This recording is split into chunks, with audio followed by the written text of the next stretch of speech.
જય સિયારામ, જય ગુરુદેવ સૌને. આજે ગુરુ પૂનમના આ પાવન પ્રસંગે સૌપ્રથમ તો આપ સૌને ગુરુ પૂનમની હાર્દિક શુભકામના.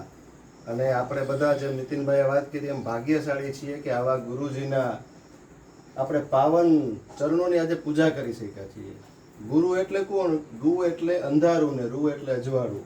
તમને અંધારામાંથી અજવાળા તરફ લઈ જાય તેને ગુરુ કહેવાય છે. એક ભાઈ છે કુંભાર, એ માટી પર ચાક પર ચડાવી અને માટલું ચલમ બનાવતો હોય છે. ચલમ બનાવે બરોબર, ત્યારે આપણા ગુરુજી જેવા સુખરામ બાપુ જેવા કોઈ સંત નીકળે ને પૂછે કે શું કરે છે, ત્યારે કહે કે હું ચલમ બનાવું છું. એ કે તું ચલમ ના બનાવ પણ આનું માટલું બનાવ.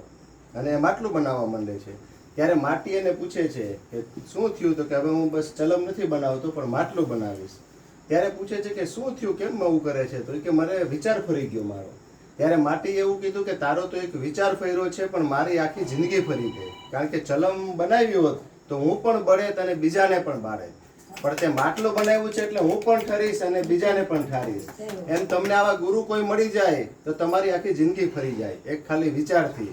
અને આજે મને આનંદ છે કે પોલીસ તરીકે જો જીવન મારું હતું ત્યારે બધા મને માન આપતા, પોલીસ તરીકે નહોતું, પણ કથાકાર તરીકે જે લોકો મને પગે લાગે ને ત્યારે મારી આંખમાં આંસુ આવી જાય કે અમારા ગુરુજીનો પ્રતાપ છે. હું કથાકાર બની છું.